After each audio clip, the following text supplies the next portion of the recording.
All right, we are going to get started. Hi, everyone. Good afternoon. I hope you all are doing well and learning things today. I really want this panel to be more of a conversation, so you all get to ask questions and hopefully learn more things. I also, I personally, let me introduce myself first. Hi, I'm Matt Williams. I am the Vice President for the Center on Anti-Semitism Research for ADL. What the center does, it's only about 8 months old.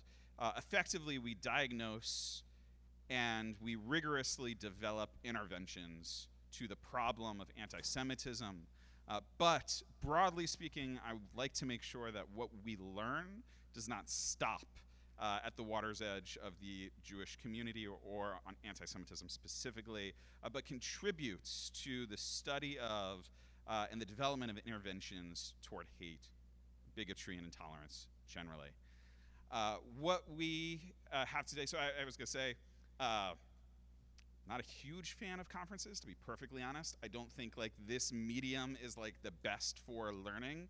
So what I've done as a challenge to each one of our panelists today is have invited them to say something slightly provocative to hopefully generate some conversation that we can continue on. So everybody in the room is now clued into that fun little secret plan, right?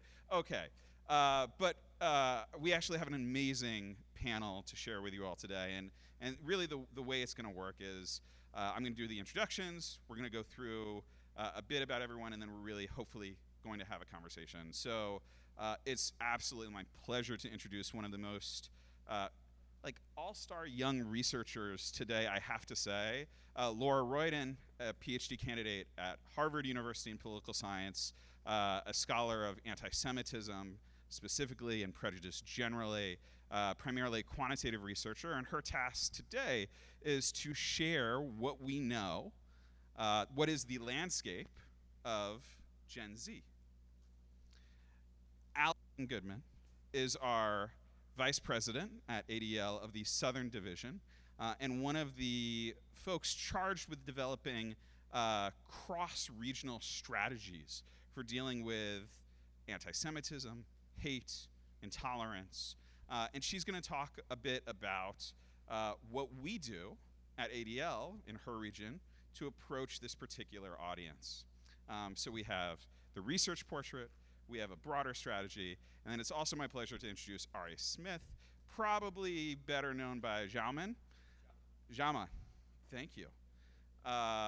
Who will correct me several times over the course of this conversation, who is a content creator, YouTuber, and TikToker, who tactically has, and we've had this conversation before, but from my perspective, one of the more promising interventions for actually ending hatred, generally speaking, which is pretty, I have to say.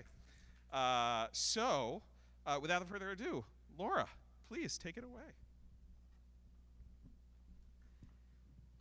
Yeah, okay, great. Thanks, everyone. Thanks, Matt.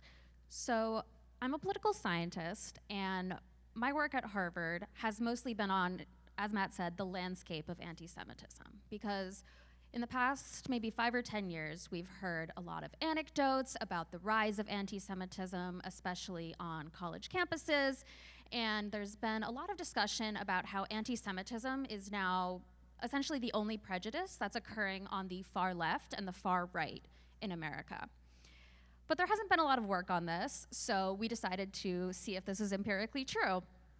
If we can see this outside of, you know, lots of anecdotes and people's feelings about what's going on. So we did a big research project, a big survey, and we focused a lot of it on young adults for a few reasons. One is that one of the quirks of anti-Semitism is that, unlike essentially all other prejudices, anti-Semitism, going back decades, has been found to be higher among younger people. Normally, younger people are more cosmopolitan, have sort of more progressive views on race and gender and all sorts of cultural issues. That's not true of anti-Semitism. So we were curious, you know, is this still the case? What's the state of things with Gen Z? So it turns out it is still higher among young adults, but it's only, if you're looking at the overall picture, it's only slightly higher The really interesting findings are when we start to break it down by ideology. And we find that the far left, young adults on the far left are not that much more anti-Semitic than older adults on the far left, and in general, they have pretty low levels. The huge increase is coming among young adults on the far right. So anyone who identifies as very conservative, and unsurprisingly, people who identify as things like alt-right, there's a huge spike there when it comes to agreeing with anti-Semitic statements. In some cases, up to 50% of people who identify as very conservative agree with statements such as Jews have too much power in the United States, Jews are more loyal to Israel, all these very classic anti-Semitic statements.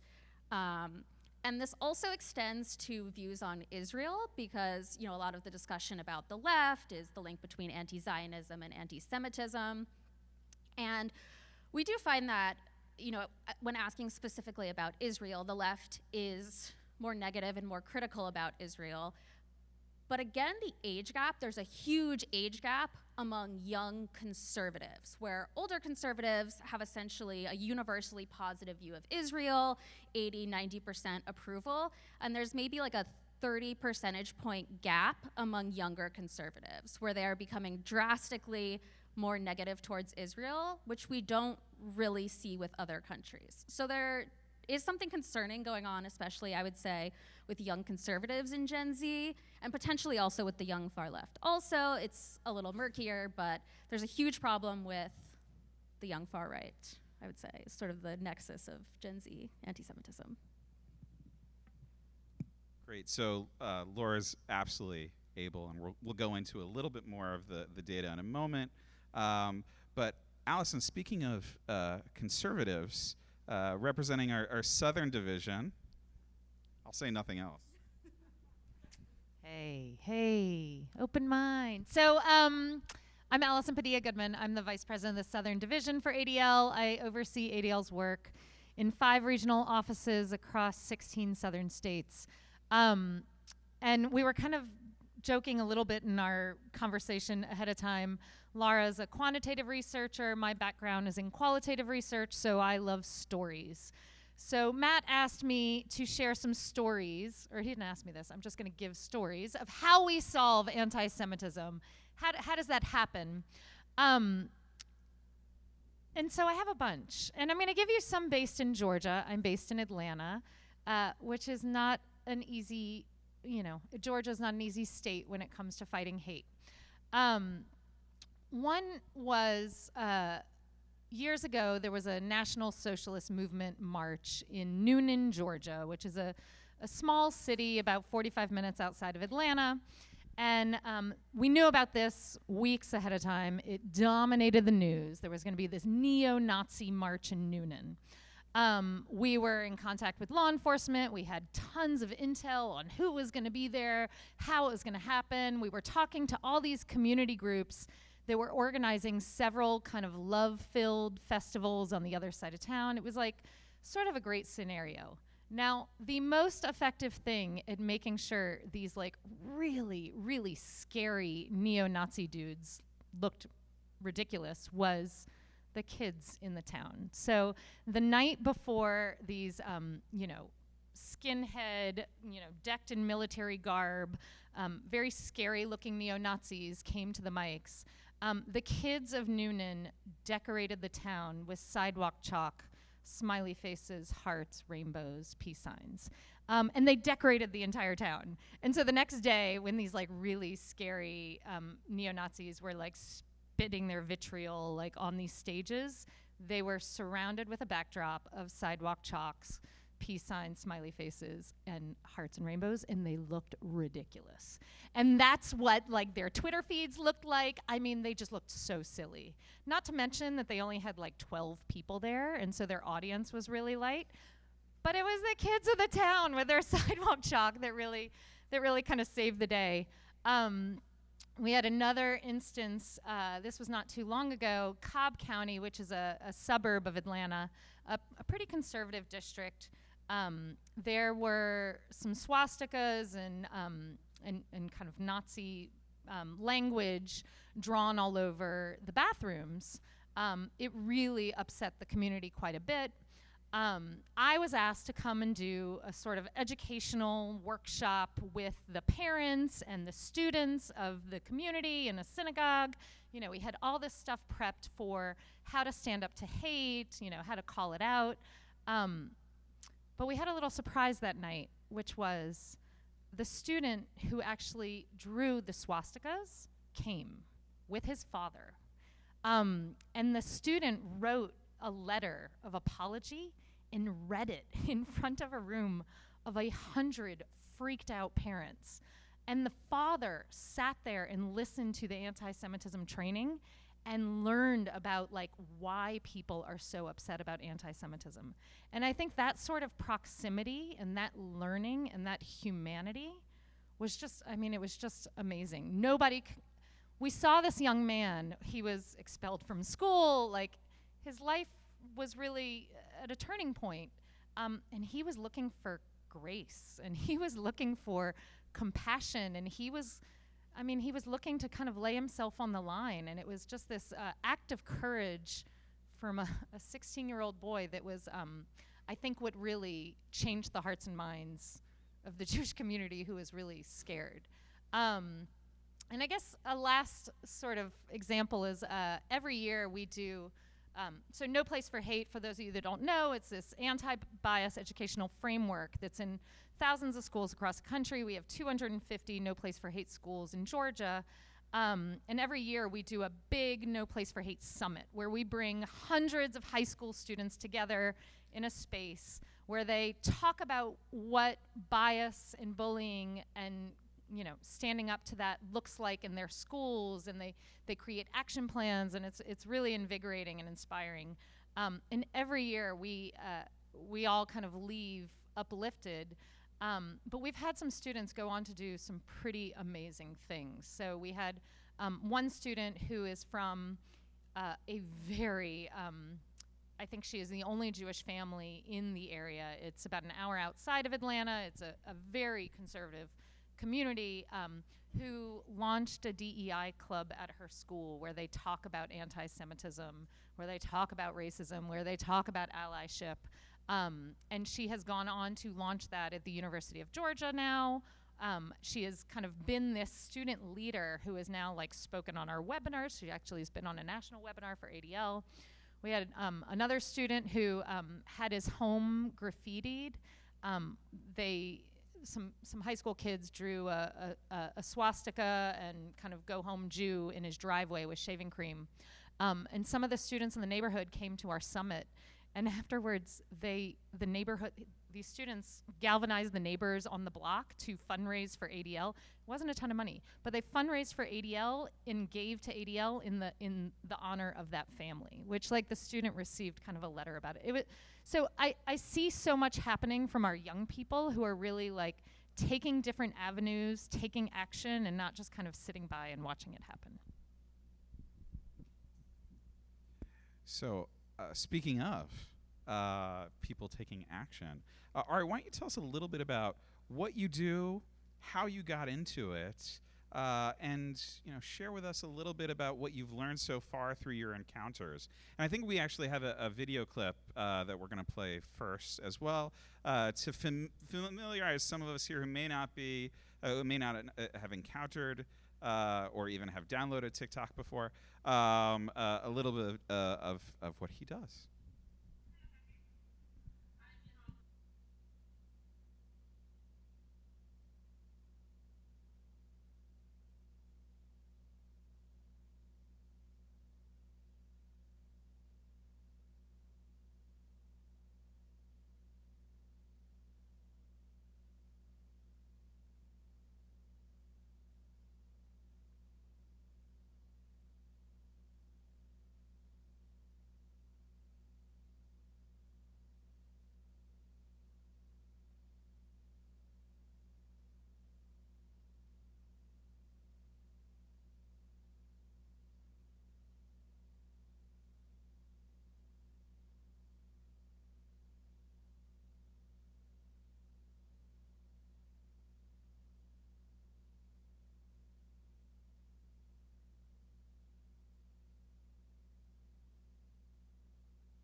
All right.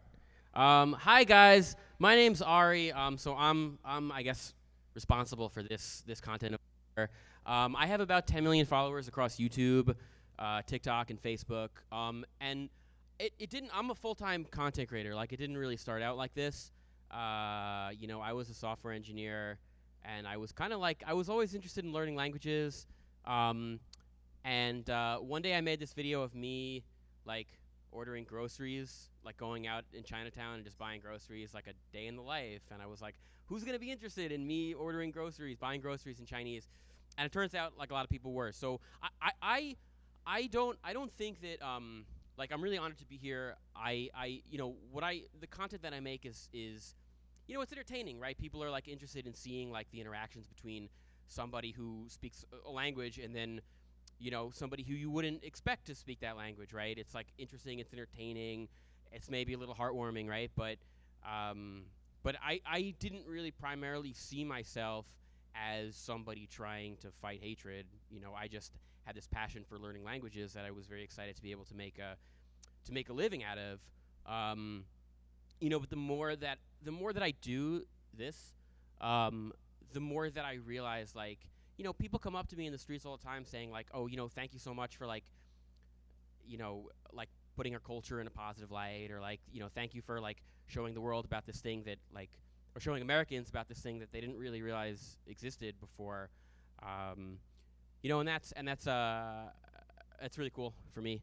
And I think this type of conference is really important because, I think like what Kanye West and others have said, like, yeah, it's disturbing, but I think to me what's really like more disturbing is like, you look at some of the posts on Facebook or TikTok or wherever, and you like scroll through the comments, like it's like person after person being like, oh yeah, Kanye's totally right, like this is great, like, Jews have too much power. And like that, for me, that's really what gets me. Like, because like if you listen to like Lex Friedman just did like a 2-hour-long interview with Kanye West on his podcast. If you like sit down and listen to that whole pod, like it's hard to get through. Like Kanye West has a lot of like, he has a lot of ideas. Like I'll just say that, right, in different orders, right, and it's kind of hard to follow his train of thought. But then you look at the comments and like the trend is like pretty like, it's a little disturbing. So yeah, happy to try in whatever small way to like spread some positive light into the world. Cool, thank you. So I'm going to ask a couple of questions, and then we'll open it up to the audience. But Ari, I'm going to start with you. Could you share, let's say, one super fun and like lasting story about a connection that you made, and perhaps maybe one of your failures? Okay. So with that last language, I don't know if you could see the subtitles there, but the last language in the video was Navajo. If you don't know, it's a Native American language in the Southwest, where I was very surprised to find out that lots of people in America still speak Native American languages, right? Which is like kind of crazy, right? We have this United States, and there's like less than there's like 1 million people or less who still speak Native American languages, right? But you can go to New Mexico and to the Navajo Nation, this Indian reservation, and go around and speak, Navajo to people. And I stayed with a Native American family there, with a Navajo family, for a few days, and they have like a farm. They live in like really, really out there, like just like the middle of the desert.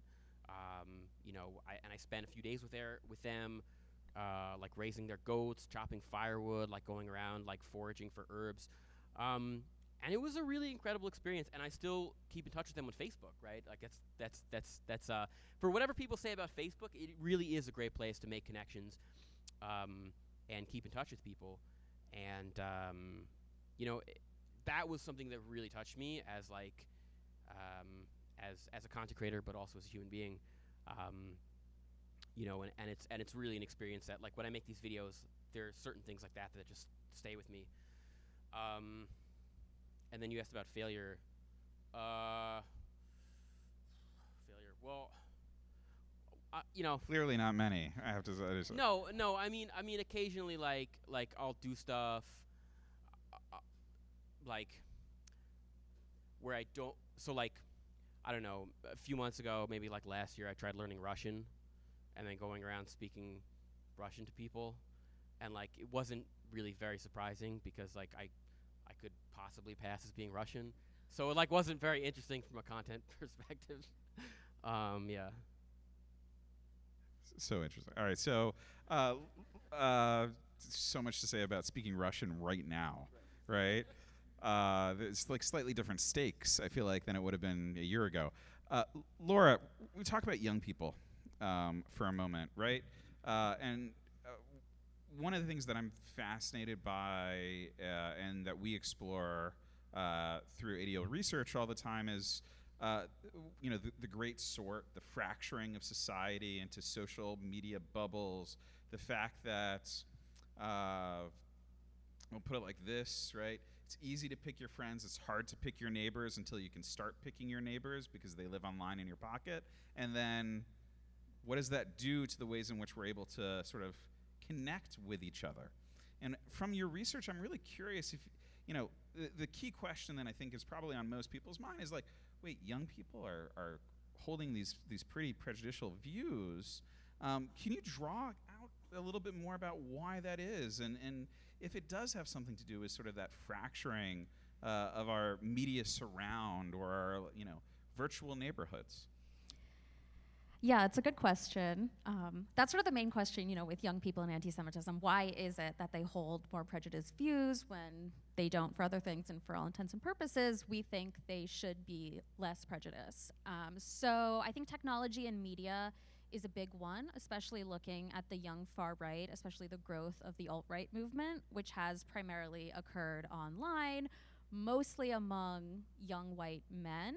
And so there's a big question about the extent to which this has sort of polarized an entire group and made them very extreme with very reactionary views as well, both in regards to Jewish people, but also all sorts of minorities going on in the alt-right movement. And yeah, it's hard to think about how to combat that. I think what I like about Ari's work, Ari said he's not doing this to combat hatred, but it's a really way of showing meaningful contact between people of different groups, because a lot of times in prejudice work we talk about how intergroup contact could solve prejudice, but it depends on the type of intergroup contact, because there's a lot of work now showing well, actually, if you just meet someone of a different race or religion or ethnicity, if you don't have any sort of meaningful contact with them, if you just sort of see them, pass them on the street, buy something from them in a store, that's not actually going to reduce prejudice. And in some cases, it can increase it if you're well, this is this, other group of people living near me who I interact with, but I'm not part of them. But I think I like Ari's work because, it's really humanizing people and these groups that are often sort of not humanized, and it's a really good. Yeah, Allison, can you elaborate a little bit about that cross-cultural contact work and how it does, and through all of the regions that we work with, how those kinds of organizational coalitions, but also on the ground level, the day-to-day, dare I say, right? I was going to say melting pot, but not really, right? It's more the stew model, right? There's a little bit of taste on everything, but it's still a little different. That didn't resonate at all. All right, so yeah, please talk about that a little bit. Yeah. Yeah, and I actually just want to add a little illustration to what Laura just said. During the pandemic, we saw anti-Semitism rates, continue to increase. And ADL does this annual audit of anti-Semitic incidents. We look at 3 categories: vandalism, harassment, and assaults. And we didn't see our number of vandalism incidents decrease at all during the pandemic, actually increased quite significantly, which vandalism is something you can kind of do anonymously, you can do in the middle of the night, you can do it in a spree, you can make it very clear, you can make nonsense. And we are dealing with a lot of vandalism. I'll say after the Kanye West incident, just a couple days later, in a neighborhood next to downtown Atlanta, the same night we had 2 vandalism incidents that said Jews kill blacks, one on the side of a gas station, one on a church. We had several kind of citywide sprees in neighborhoods of swastikas drawn everywhere. We also had a lot of schools where we'd have swastikas drawn somewhere, we'd have anti-Semitic graffiti somewhere, but it was usually mixed in with gobbledygook, like stuff that just didn't make sense. It was almost like a student was just like, or I would guess a young person was looking to let something go and express themselves, and a swastika was sort of the like universal hate symbol they knew. They would also have the N-word. They were, there would be different pieces, but it wasn't necessarily like intentionally anti-Semitic. So kind of coming back to what Laura said, I think, and back to your question, the proximity we have to one another is like the biggest way to fight anti-Semitism, right? Like as soon as we explain to people, young people, older people, we've had lots of incidents with older responsible adults who manage spaces and people who have witnessed anti-Semitism and didn't recognize it in the moment because maybe they weren't kind of aware of what anti-Semitism was, right? These students like we had a student draw a huge swastika on the front of the school thinking they were doing something really awesome, and then they learned about the swastika and they're like, oh my gosh, what did I do, right? So this like building of proximity is really important. And so directly answering your question, sorry, the building of coalitions in our coalition work is so key. So when I talked about No Place for Hate earlier in our sort of summit and our anti-bias programming for young people, like don't be confused. Anti-Semitism is a huge piece of the conversation, but it is not just for Jewish students. It is for Jewish students and non-Jewish students, so we can kind of understand and recognize what hate is and know how and help them learn how to respond to it, so we can have incidents of young people kind of standing up to young people, understanding what they're doing, and older adults kind of helping them find the path. Thank you all. I want to open it up for questions. I want to hear from all of you. Are we going to circulate microphones? Yes. We've got cards, too. All right.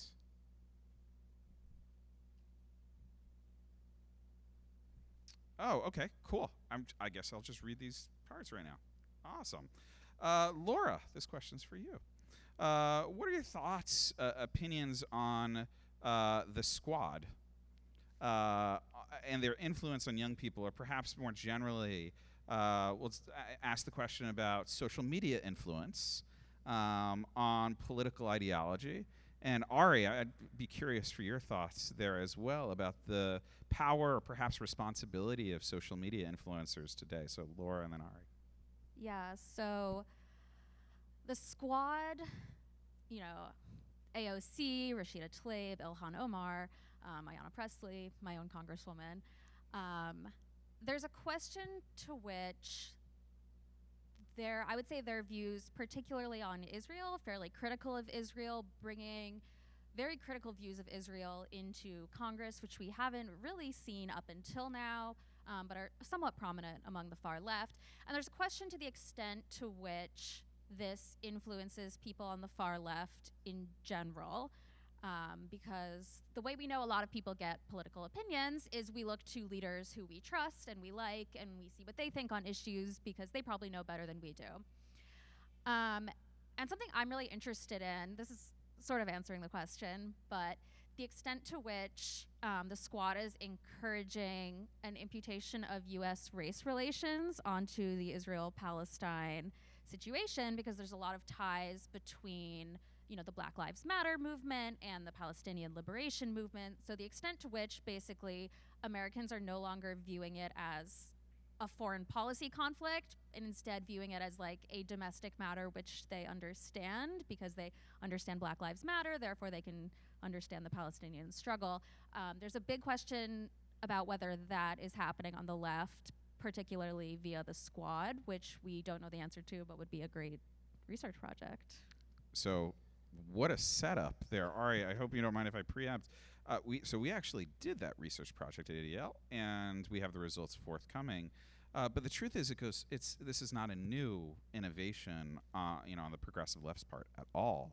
When we think in particular about the founding of the Nation of Islam, thank you, and really about the internationalization of anti-colonialism, right? The rhetorical or politically useful statement of broadly saying, there is a global conflict between whites and black and brown folks, of which Jews are complicit in white supremacy. Which, if you think about that statement for a moment, takes a certain amount of mental gymnastics, but undoubtedly is part of that particular discourse. So, Arieh, I'd love to hear you reflect a little bit on the responsibility of social media influencers, or if that's totally unfair. I wanted to say something. Hello. Before that, which I do have some thoughts on. I wanted to say something about the Israel point.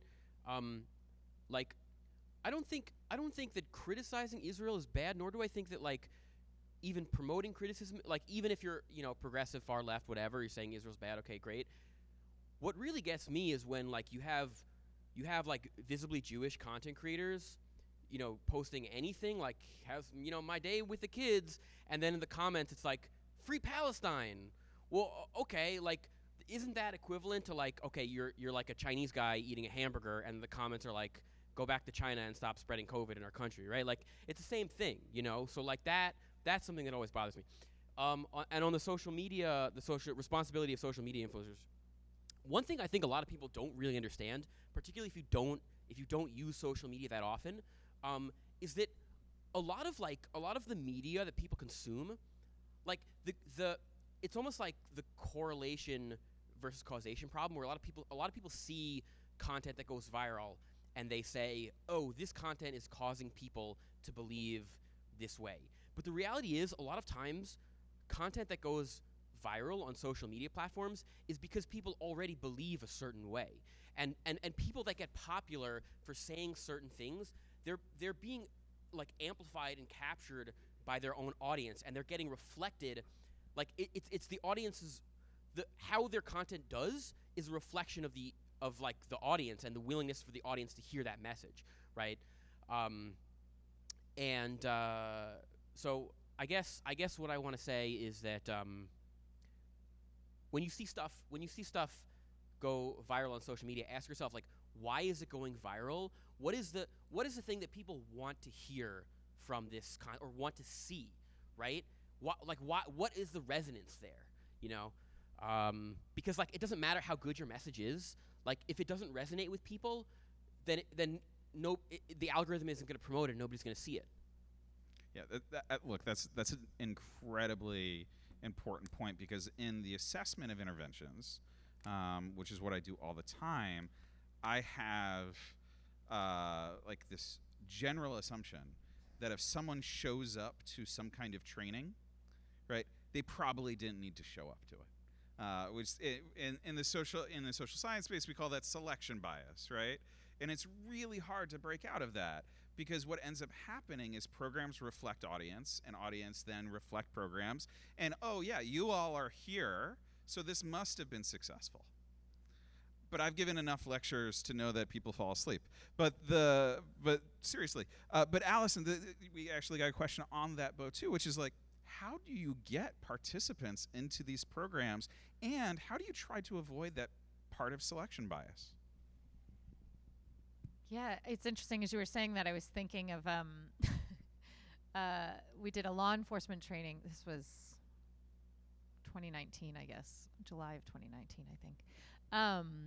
And we had about 300 or 400 law enforcement officers at Georgia State University learning about hate crimes and white supremacy and domestic extremism. And we got the evals back, and most of them were glowing and really lovely, a couple of like really interesting pointers. And we had 3 of them that were like, the comments were all white men are not evil, #MAGA. There was no selection bias there because they were made to go, right? So like there is this challenge of trying to get the people that want to be there and empowering them further versus like requirements. And, with No Place for Hate in Atlanta, just as an example, every Atlanta public school is a No Place for Hate school. So, and they have been for, I think we're going on the 9th year right now, which is pretty amazing. But also it means that some schools do an amazing job. There's a great culture in the school district wide. The use of language is really good. But there's some schools that are just like, ugh, just get me through this. Like, I just don't have time, right? So there is a little bit of that. One other piece, though, I'll just say that I was thinking about as Arieh was talking about. Last summer, or gosh, this isn't last summer, sorry, COVID time, where is it? Summer of 2021 with the Gaza war, one of my close friends who I had worked with a lot on the Georgia hate crimes law, worked a lot with the killing of Rayshard Brooks in Atlanta, started tweeting Free Palestine over and over and over again. And this was the state president of the NAACP, who had a big following in Georgia at the time, was sort of a big influencer. And everybody in the Jewish community is looking at me and they're like, what's going on with your man? And I'm like, oh gosh. And what did we do? We sat down and had coffee and we just kind of talked it through. And I explained to him what he was doing and what the impact was. He explained to me his intention. His intention didn't change, but he understood the impact. So he stopped tweeting Free Palestine, right? He stopped that. And so when I think about that selection bias, I do believe in empowering leaders and empowering people to speak with the people close to them. Because at ADL we talk a lot about, like, everybody has the power to influence somebody, whether it's your mother, your friend, your colleague, your neighbor, and that person can influence somebody else. So if we can all just kind of speak up, we can. So anyway. Yeah, so I think you're pointing to a whole bunch of strategies and tactics to get around that problem of selection bias. It's one of the reasons why, if you look at unfortunately not many, we're hoping to change that, studies, the empirical studies on prejudice reduction strategies, pardon me. It's great to work with a captive audience. 7th through 11th grade seems to work better because you already have high levels of tolerance among people who show up to, like, anti-bias programs and things like that. So yes, that's one approach.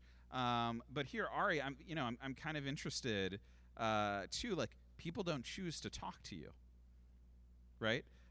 Tell me a little bit about that engagement process. I imagine you've gotten better at it as time has gone on. I used to be very, like I think a lot of people are when learning new languages, like very just scared of, like, going up to somebody and trying to speak their language. But what I found was that most people, like 90% plus people, are like overwhelming, particularly if you're learning something where, like, you wouldn't expect a white guy to all of a sudden start speaking that language, like Yoruba, okay, like, right, but so if you like, even if you don't speak it well, like, just a little bit totally makes that person's day, and they're just very excited to, like, feel seen and be like, hey, that's cool that you even know this language exists, So, but it also, like, instantly makes a connection between you and the other person, and it doesn't even have to be like something like like there can be, like, aspects of the conversation that are more confrontational. Like, I remember I learned Arabic and went up to the Bronx, speaking Arabic, and a lot of people were like, hey, well, have you read the Quran? Like, what do you think about Islam? And and I was like, well, it's cool, like, but I'm not Muslim, and they're like, why are you not Muslim, right? But that's not, but people still really respected the fact that, I would go and try and learn that, and I ended up having, like, great interactions with people, and it was extremely positive, I think, for both sides.